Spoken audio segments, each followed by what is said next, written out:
Today we are going to share with you what our technology setup looks like. You know, one of the first questions that people ask us is, how do you work on the road? I am a coach and I am a community builder for RV Life with Freedom Frequency, so I do everything remotely. It's really important for me to have a comfortable technology setup. Otherwise, I'm just not going to be productive and I'll just make excuses for procrastinating. So I have a list of 5 things that are must-haves for my technology setup. So I work off of a 13-inch MacBook Pro, and this stand right here, this lift, is really important. I'm on the computer a lot.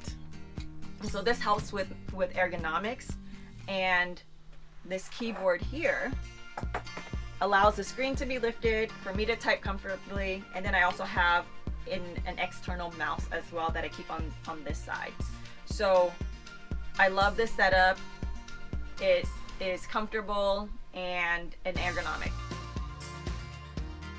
The second thing, how annoying is it when you're on a call and you can't see somebody's face, or the lighting is not great and you don't, look your best. I love this little ring light thing here. I actually had a big one at the house that I really wanted to pack up for the Airstream, but Chris nixed it right away. I'm still a little salty about that. So what I love about this is it's small and it can attach directly to your screen, and it's powered by USB. This computer doesn't have a standard USB port, so this is another thing I should put on my list. This little hub thing, it has a standard USB port, USB-C, and it has these slots for your memory cards. So this thing here is multi-purpose and very functional. So to get this to work, all I do is just plug it in, and then, hello. I think I should just leave this on for the entire video, right? Yeah, it's good lighting. The third thing is storage and cord management. There's nothing more frustrating than not being able to find your headphones, cords being everywhere, and things falling off the table. It will make you not want to work. This is actually by accident. I bought this for something else, but we ended up using it as like a little supply box for our office setup. We clip all our headphones here, and we have our external hard drives, supplies, rose water. Everybody needs rose water. Pens, Sharpies.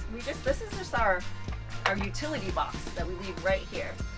And in terms of cord management, I'm not going to say a lot about that, but cord management is huge, and we do a lot of that here. We have hooks under this desk. We have cord holders under this desk, and it just helps the area.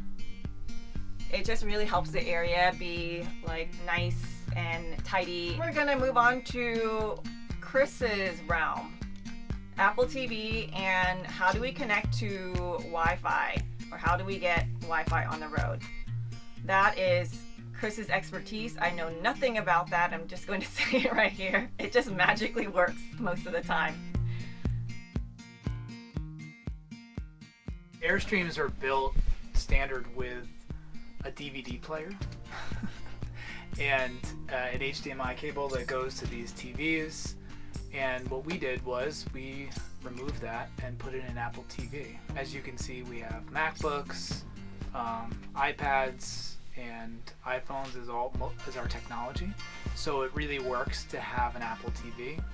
We're able to link our computers or play music right onto the Apple TV without much effort. And this Apple TV is also connected to the speakers in the Airstream, so we can play music and kind of enjoy the experience. So the Apple TV was a huge technology upgrade from eliminating the old school DVD player that was in the Airstream. So we ripped that out and we put in an Apple TV to replace it.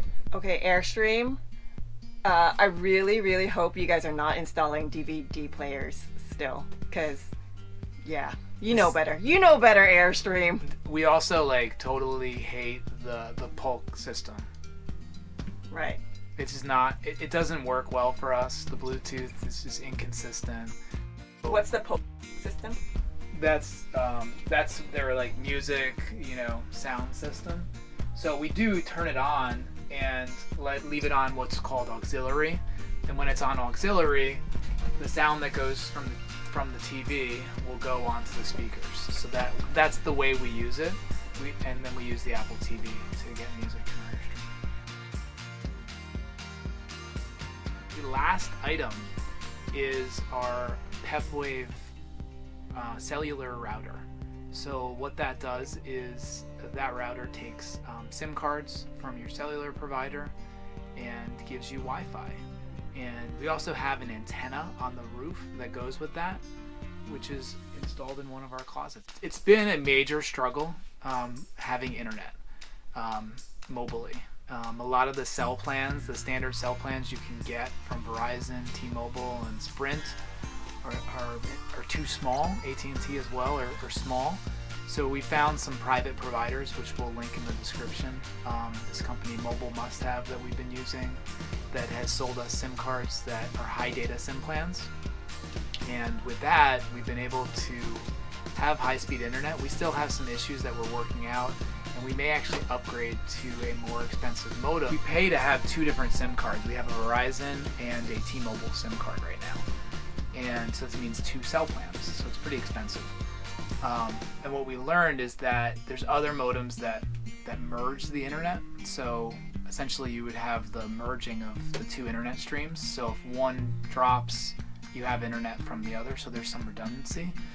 One thing we've been having lately is some intermittency with our internet. So we're looking to solve that. But the antenna on the roof has really improved our reception and our internet speeds. So that was a big upgrade for us. Should I show it? Is it done? Yeah.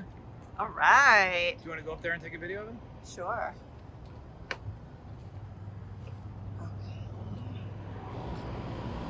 Okay, there she is.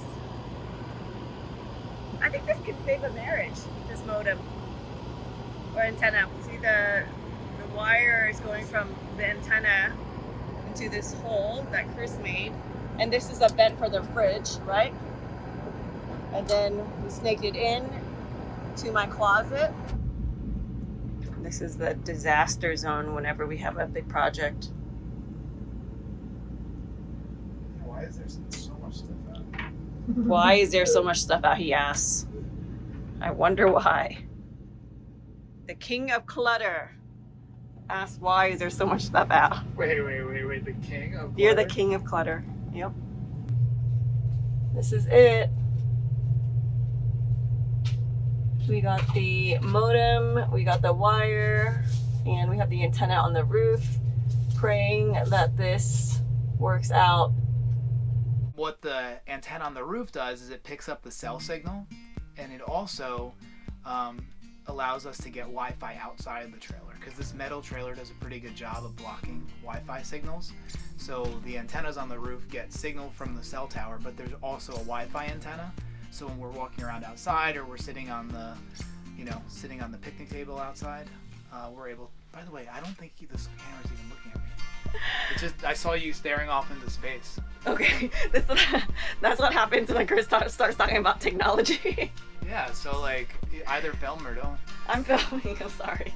Okay, I'm back. All right, so now that Julie's paying attention, what I was saying was the antenna on the roof does a really good job of giving us Wi-Fi both outside and inside the Airstream. Yep.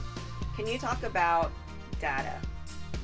The plans that you can buy online, like if you go directly to AT&T or T-Mobile, are very low data plans, like 100 gigabytes. Verizon has a new plan that's like 150 gigabytes. We use about that much in a week. So those plans just don't work for us. And Apple is definitely a company that when you use iCloud, it's a complete and total data hog.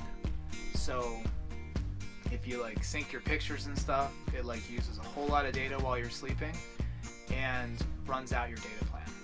So what we found is that there's these providers like Mobile Must Have that sell an 800 gigabyte data plan for the month for a reasonable price because they pool data. So we've purchased cellular coverage from them. It's still through, this case is T-Mobile, but it is an 800 gigabyte plan, which will actually cover us for the entire month. And it goes into our pepwave router, and we have internet everywhere we go, as long as we have T-Mobile service. So then we also have a Verizon card that gives us 150 gigabytes as a backup. There are two elements to internet. One is our connecting to internet, and then two, it's data. Right? Did I get that right? Yeah. How much data do you have? So what Chris was talking about before is actually connecting to internet, which, you know, is kind of spotty depending on where you are. And we're still working that out, right? Like trying to optimize that. And the second part is the data cards. And we've really struggled with that because we have run out of data. But now we have a solution where I don't think that we're ever going to run out again. Yeah, it's just a matter of if we have coverage or not right now. That's the situation we're in now, is whether we have enough coverage. Right. Okay. So some of the biggest challenges we experience with technology is what Chris was talking about. The other challenge with technology inside your rig is if you have an Airstream like us, there's not a lot of space. And what I miss about my office setup at home is being able to stand up and work. So I'm not really able to do that right now, and it can get very tiring sitting down. So I actually ordered another mount for my computer that lifts up a lot higher and collapses. So that comes in next week, and I'm really excited to try that. And then lastly, one of the biggest challenges of technology inside your rig, especially if you have an Airstream, is you're eating and working at the same place. So that can be kind of annoying and cumbersome. What I do sometimes is I fold up my computer, fold up the stand, and then put it over here in this little like envelope slot, and then it just goes away completely. Technology is an evolving process. Our setup might even look, 50% different by this time next year. So, my advice to anybody out there is don't let the challenge and the fear of technology and being able to work remotely get in the way. Do your research, do the best you can, and just know that you'll figure it out as you go along. So I hope this is helpful, and if you guys have any questions, feel free to put them in the comments below.